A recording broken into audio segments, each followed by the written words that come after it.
The faint glow of my lantern barely pierced the oppressive darkness as I descended the narrow stone staircase, hidden beneath the shattered choir stalls.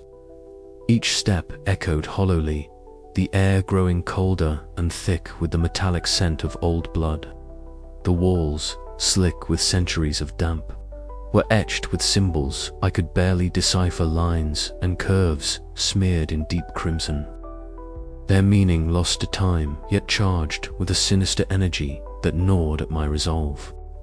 I paused, breath shallow, as a distant hum danced through the silence, a fragment of the eternal hymn that had first drawn me here, now transformed into a ghostly whisper that seeped through the very stones. My fingers traced the jagged carvings on the rough-hewn wall, the texture uneven beneath my touch, the stains dark and sticky remnants of a forgotten ritual. With each heartbeat, the weight of the cathedral's history pressed heavier against my chest. At the bottom of the stairs, the corridor widened into a vaulted chamber, its ceiling lost in shadows. The floor was a tapestry of dried blood, cracked and faded but unmistakably stained, a sacrificial canvas marking the cathedral's darkest secret. Dominating the room stood a stone altar, weathered and scarred, its surface engraved with haunting musical notations intertwined with arcane sigils glowing faintly under my lantern's light. The very air hummed with a palpable tension, as if the chamber itself awaited a new verse to its unending song. A sudden chill swept through the space, and I felt a presence stirring within the shadows. From the gloom, Sister Miriam emerged, ethereal and fragile, her tattered habit fluttering as though caught in an unseen breeze. Her eyes, faintly glowing red, held a sorrow deeper than the abyss. Her voice, a soft echo woven into the choir's hymn, whispered warnings I could scarcely bear to hear. "This covenant," she murmured, "was forged in blood and bound by the eternal melody. To join the choir is to surrender your soul to the song, forever lost in its endless refrain." Her words struck me like a blade, each syllable a note in a dirge of despair. Yet beneath the warning lay a thread of hope, a fragile glimpse of resistance woven through her spectral presence. Driven by a mixture of fear and resolve, I approached the altar, my hands trembling as I traced the intricate carvings. The musical notes twisted and warped, bleeding into the sigils that bound them.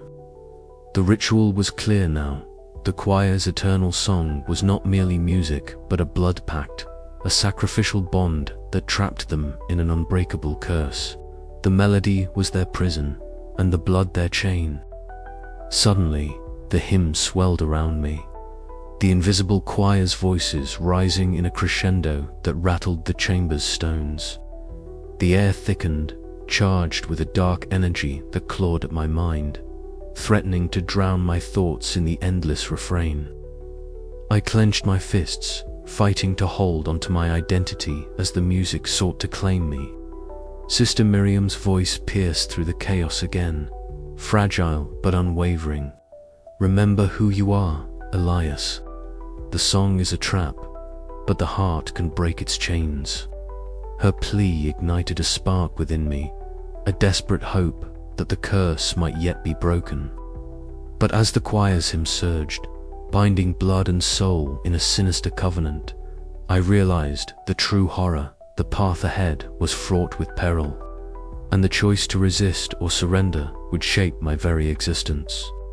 The chamber seemed alive, the shadows twisting and pulsing in time with the music. I took a deep breath, steeling myself for what was to come. The blood trail had led me here to the heart of the Crimson Choir's curse. Now I had to decide if I would become part of their eternal song or find a way to silence it forever. The melody rose once more, a chilling promise echoing through the ancient stones, and as I stepped away from the altar, I felt the weight of the covenant pressing down, the cathedral holding its breath, waiting for my next move. The cathedral pulsed beneath my feet, a living entity breathing in time with the choirs swelling him. The stained glass windows vibrated, fractured splinters of color bleeding into one another as the voices rose. A terrifying crescendo that echoed through the vast, decaying nave. Each note struck my very bones, a relentless tide of sound and blood that wrapped around my mind, squeezing tight. I stood alone, or so I thought, in the center of that ancient sanctum, where shadows danced like phantoms summoned by the music. The Crimson Choir was no longer mere whispers or distant echoes. They manifested as spectral figures, their faces twisted in eternal song, blood staining their garments and the marble beneath their feet. They circled me, a macabre congregation demanding my surrender. The air was thick with the scent of iron and rot, a metallic temps that clung to my tongue and filled my lungs. The cathedral walls seemed to breathe, expanding and contracting with the rhythm of the hymn, as if the very stones were alive with the cursed music. My heartbeat quickened, matching the pulsing veins of crimson that snaked along the floor, drawing me closer to the altar of their unending lament. Suddenly, a familiar presence materialized beside me, Sister Miriam. Her pale, ethereal form flickered like a candle struggling against a storm, her tattered nun's habit whispering against the cold air. Her eyes, glowing faintly red, met mine with a silent plea, a warning etched deep in her gaze. She did not speak, but her presence offered a fragile sliver of hope amidst the chaos. "Elias," I whispered, voice barely audible over the choir's relentless song. "Is there a way out?" She inclined her head slightly, a gesture both affirming and mournful. The choir's voices swelled in response, drowning out all but the pounding of my own heart. My mind teetered on the edge of oblivion, the music clawing at my soul, threatening to claim me as it had so many before. I clenched my fists, feeling the cold marble beneath my nails, grounding myself in the stark reality of the moment.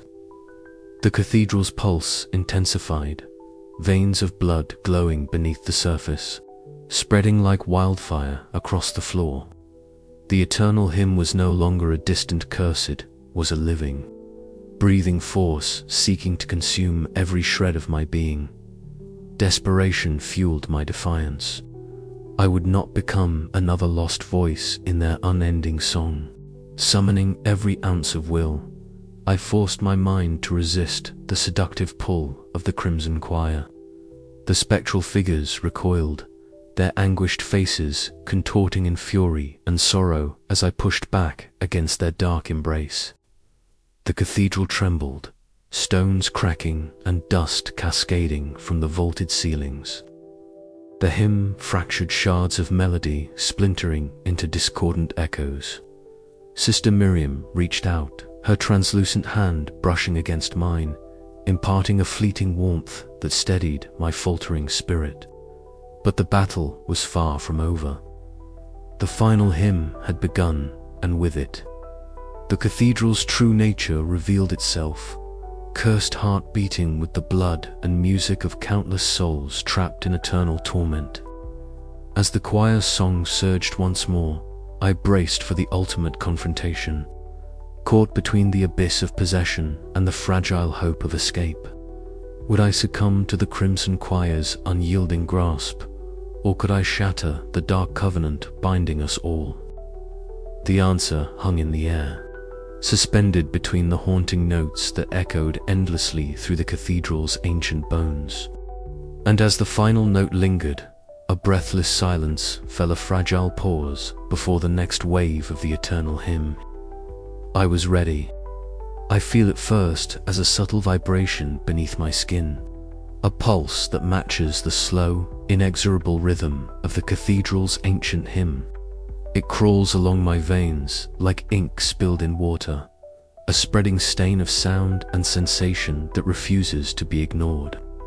The walls themselves seem to breathe, stone ribs expanding and contracting in time with the unseen choir's song. My head swims, the notes twisting and turning inside my skull, a maddening melody that burrows deeper with every breath. The air is thick, heavy with a scent I cannot name, iron, cold and metallic, mingling with something ancient and decayed. The hymn swells, a cacophony of disembodied voices layered and warped into a single, eternal chorus. Each syllable is a claw, scraping my mind, tearing at the fragile tapestry of my thoughts. I stagger, clutching the cold marble pillar beside me. The stones slick beneath my fingers with a film of dampness that tastes faintly of blood. A flicker of movement catches my eye sister, Miriam. She stands a few paces away, her pale form almost translucent, eyes glowing faint red in the dim light. Her gaze meets mine, filled with a silent plea.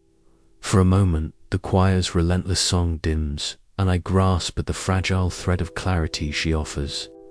Elias, her voice is barely more than a whisper, blending with the hymn yet distinct. Remember who you are. Fight, hold on. But the music surges again, louder, more insistent. The choir's spectral members materialize around me, their forms shadowy and smeared with blood, as if their existence is bound to the very curse that holds them captive. Their faces are twisted, distorted masks of sorrow and malice, mouths moving in perfect unison as they chant the cursed hymn.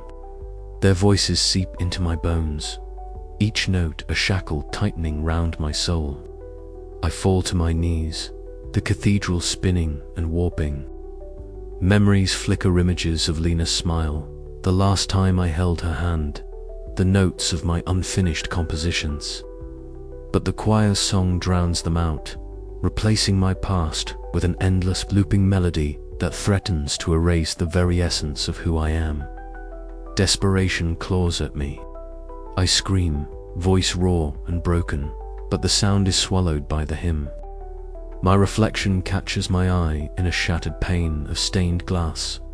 The shards scatter my face into crimson fragments, a fractured self dissolving into the blood-red light. The person I was slips away, replaced by something other, something bound to the cathedral's eternal song. Yet, even as the possession tightens its grip, I feel a flicker of resistance's stubborn ember buried deep inside, kindled by Sister Miriam's silent plea. I do not know how much longer I can hold on, but I will fight. For now, I must endure the crushing weight of the Crimson Choir's grip and search for a way to reclaim the music that is truly mine. The cathedral's hymn swells once more, a relentless tide that threatens to consume me utterly. But within the storm of sound and shadow, I whisper back my defiance, fragile, wavering, but unbroken. The cathedral's oppressive silence shattered into a crescendo as the choir's hymn swelled around me, folding the ancient stone in waves of sound that pressed against my skin and seeped into my bones.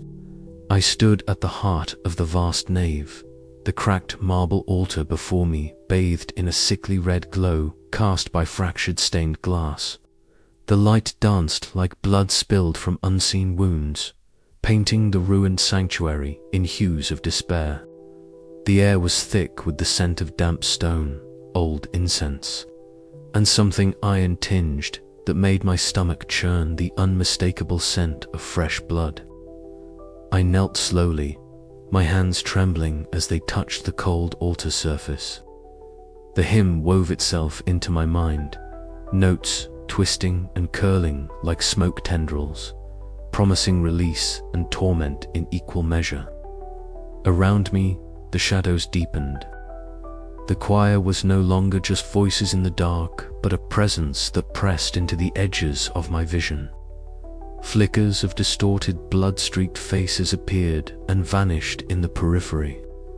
Their unblinking eyes locked on me, demanding, pleading, condemning. My heart thundered painfully against my ribs as the choice I had dreaded became undeniable. To join them, to surrender my will, and become another lost note in their eternal crimson song, or to fight, to flee into the night, and risk losing everything, including my very self. The cathedral itself seemed to pulse with the rhythm of the choir's song, the walls breathing to the cadence of a melody older than time. A sudden chill swept through the nave, and from the shadowed recesses emerged a figure, faint and glowing with an ethereal light. Sister Miriam. Her tattered nun's habit fluttered as if caught in a ghostly breeze, and her eyes, faintly red and brimming with sorrow, found mine. Her voice was a whisper, barely audible beneath the choir's overwhelming chorus. "Elias," she said, her tone both warning and pleading. "The choice is yours. But heed, this escape is not freedom, and surrender is not peace. The hymn will bind you, but so will the running." Her words struck me like a blade, cutting through the fog of fear and confusion. I wanted to ask her what she meant, but the choir's voices rose in fury, drowning out her fading presence. The spectral figures drew nearer, their mouths opening in silent, blood-stained hymns, pressing closer, their cold breath like the last winter chill. I staggered back, every instinct screaming to run, yet my legs felt rooted in place. The cathedral spun around me, the oppressive song wrapping tighter, twisting my thoughts, tearing at the edges of my sanity. Memories of Lena flickered, her laughter, her tears, the ache of her absence, fueling a fragile flame of resistance within me. With a gasp, I tore my gaze from the choir and bolted toward the shadows at the nave's edge. The corridors twisted and turned in labyrinthian confusion, the choir's hymn chasing me like a living thing, each note a claw scraping at my skin. The walls seemed to breathe and pulse, narrowing the path, closing in. I stumbled, breath ragged, heart pounding so loudly it drowned out even the choir's relentless song. Behind me, the spectral faces reached out with silent cries, their distorted features etched with eternal sorrow. I pressed on, driven by a desperate hope that somewhere beyond this cathedral's cursed walls lay freedom. But the hymn throbbed within my veins now, a dark covenant intertwining blood and music, threatening to claim me forever. At the threshold of the exit, I paused, the cold night air beckoning beyond the heavy doors. The choir's final note surged, a wave of sound that threatened to shatter my resolve. My hands trembled on the rusted iron handle, my soul balanced precariously between surrender and escape. I closed my eyes and listened, not to the choir, but to my own breath, the faint pulse of life still beating within. Then, with a scream that tore through the cathedral's haunted silence, I wrenched the doors open and stumbled into the night, the hymn echoing behind me like a shadow I could not outrun. But as the cool air filled my lungs, a terrible question lingered in the darkness. Had I truly escaped, or was I now just another voice in the crimson choir's eternal song? The heavy oak doors groaned beneath my shaking hands as I forced them open, stepping into the cavernous nave. The cathedral's vast emptiness swallowed me whole, but the hymn-ther, unyielding, haunting hymn poured in like a storm. It was no longer a distant echo.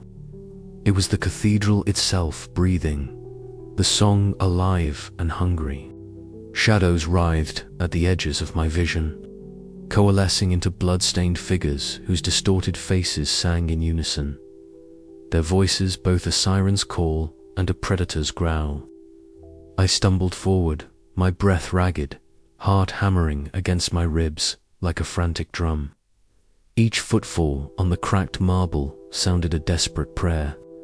The crimson stains beneath my boots seemed to pulse, veins of ancient sorrow and terror winding through the cold stone. The choir's melody threaded through my mind, weaving itself into my thoughts. A poisonous lullaby promising release and damnation in equal measure. Turning sharply, I navigated the labyrinth of decaying pews and shattered stained glass, the kaleidoscope of fractured colors casting ghostly patterns on the walls. The cathedral was no longer just a building, it was a living nightmare, its stone bones twisting and breathing. The air thickened with the scent of old incense and rusted blood, suffocating and intoxicating. As I ascended a spiraling stairwell, the choir's voices crescendoed, a tidal wave crashing against the fragile walls of my sanity.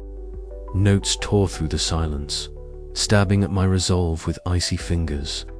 The spectral choir manifested in fleeting glimpses, faces, half seen in dim light, their mouths moving in a grotesque harmony, eyes hollow yet burning with eternal pain. My limbs trembled, exhaustion clawing at me, but the thought of surrender was a darker terror. I pressed on, each step a battle against the invisible chains tightening around my soul. Then, from the gloom, a figure emerged, Sister Miriam.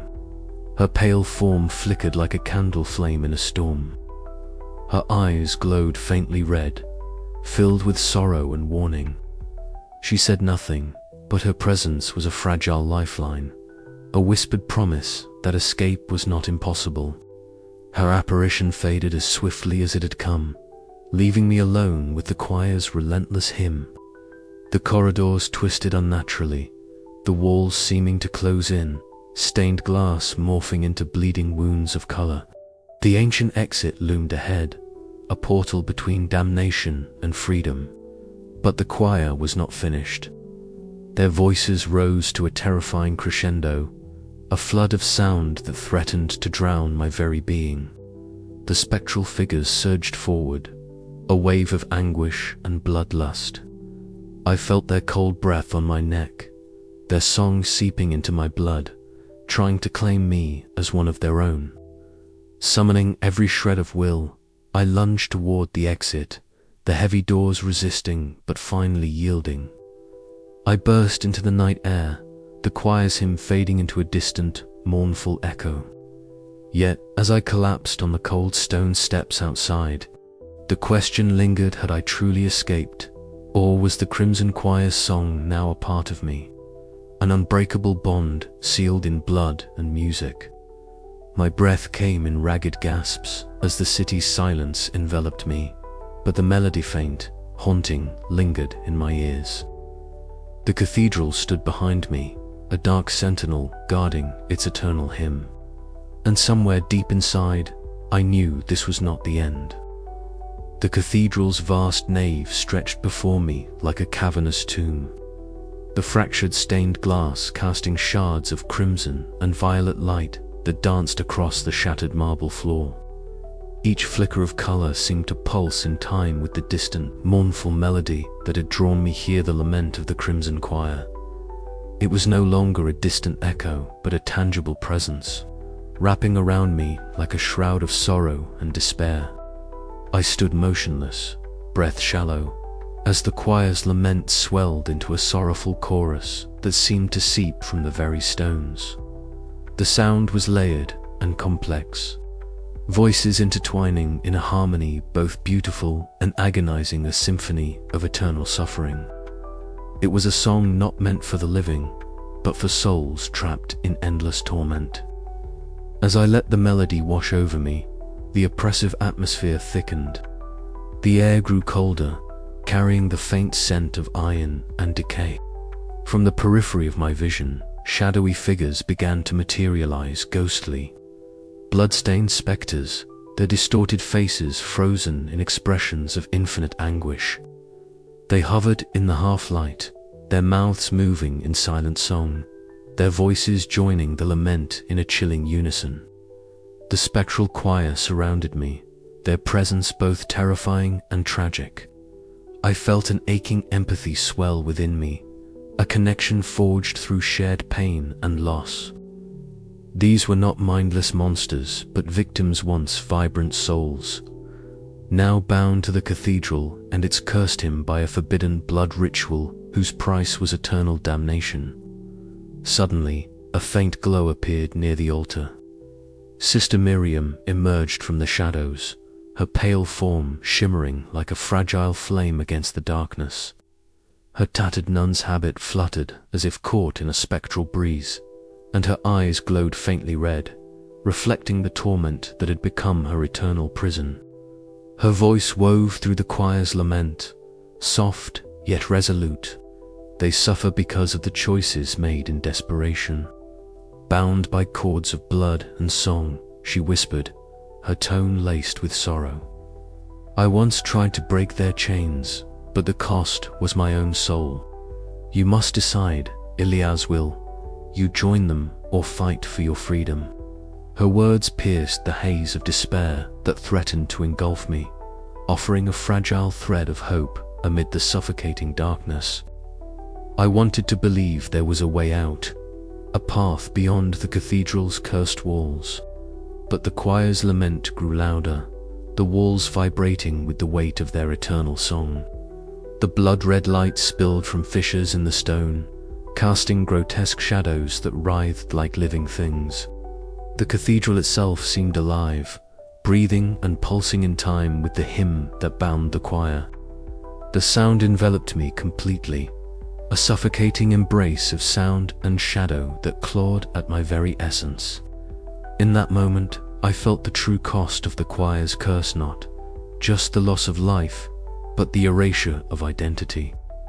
The soul's slow unraveling in the face of an unending, soul-consuming hymn.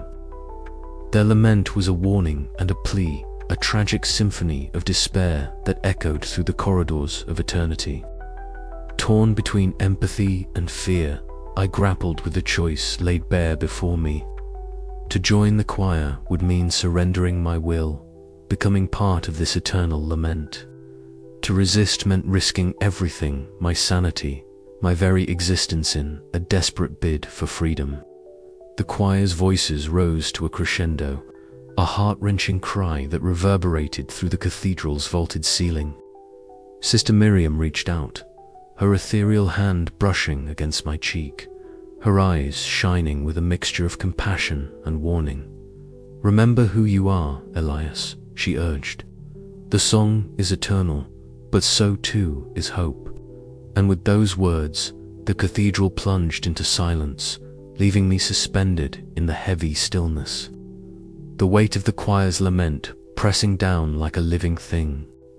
The choice lay before me, stark and unyielding, to succumb to the sorrowful hymn or to fight for a fragile chance at escape. But as the echoes of the choir's lament faded into the shadows, one question lingered in the air: could I truly break free? Or was I destined to become another lost voice in their eternal song? The cathedral held its breath, waiting for my answer. The air thickened as I stumbled through the cathedral's labyrinthine halls, the haunting hymn swirling around me like a living, breathing entity. It was no longer just a melody.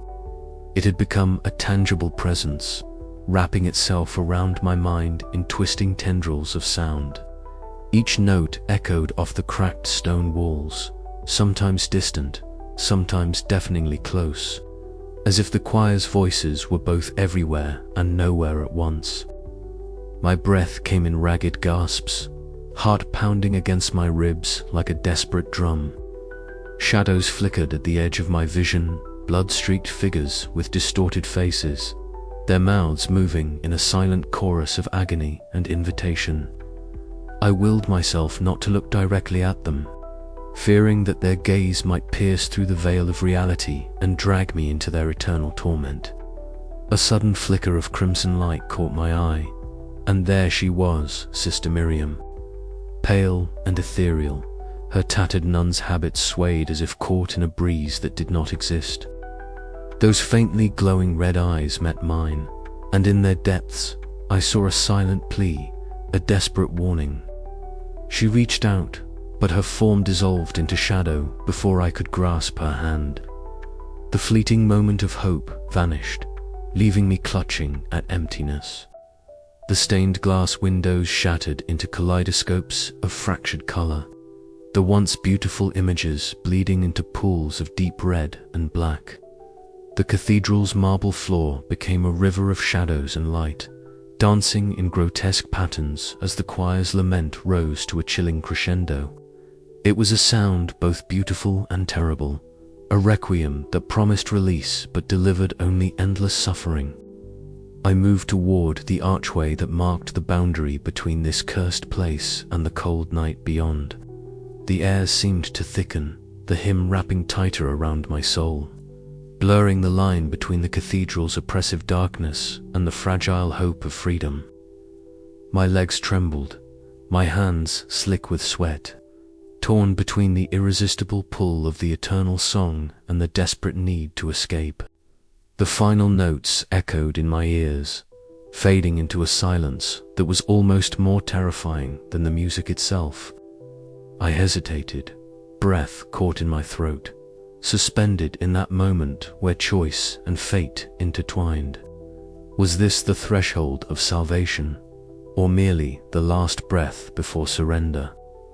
The cathedral held its breath with me, the unseen choir waiting, its eternal hymn poised to claim another soul or release a haunted spirit into the night. And Ilias Thorn stood on the edge of a nightmare that might never truly end.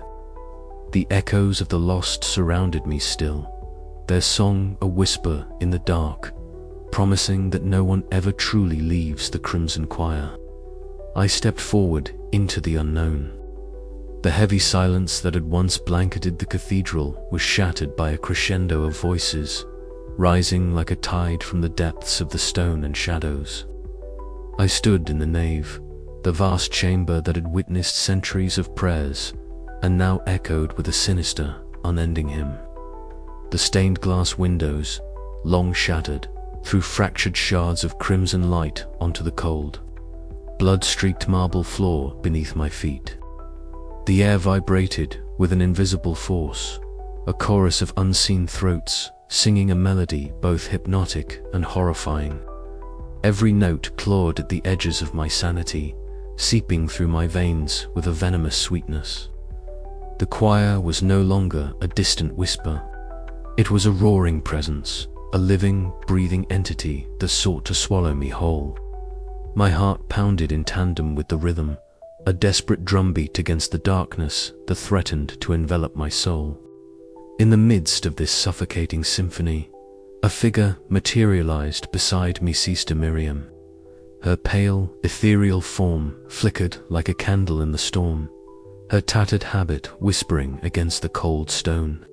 Her eyes, faintly glowing red, held a sorrow so deep it pierced through the madness surrounding us. "Elias," she murmured, her voice a fragile thread woven into the choir's unyielding song. "The covenant binds us all. To join is to lose yourself, yet to flee is to invite the darkness into your heart." Her words were both a warning and a lament, a reflection of her own tragic fate as a caretaker who had once tried to resist but ultimately succumbed. Her presence was a fleeting beacon of hope, a reminder that even in this prison of sound and blood, fragments of humanity endured. I closed my eyes, fighting against the relentless tide. The choir's melody wrapped around me like a shroud, each note a binding thread in the crimson covenant. Memories of Lena flickered through my mind, her smile, her voice, the love that had once fueled my music and now seemed like a distant dream. Her absence was a wound, raw and aching, that the choir's song sought to exploit. The cathedral itself seemed alive, its walls pulsing with the rhythm of the eternal hymn. Shadows danced along the cracked stone, forming faces twisted in agony and ecstasy. The lost souls of the choir bound forever to the blood ritual that had cursed them. A shiver ran down my spine as the voices rose to a deafening pitch. I felt my identity fragmenting, the edges of myself slipping away with every haunting phrase. The music was no longer external. It was inside me, invading my very being, twisting my essence into something unrecognizable. Desperation surged within me. I lunged toward the massive cathedral doors. The the final barrier between the nightmare and the cold embrace of the night. The choir's lament followed me, a spectral chorus that clawed at my heels and whispered promises of eternal belonging. Bursting through the doors, the chill night air hit my skin, sharp and real.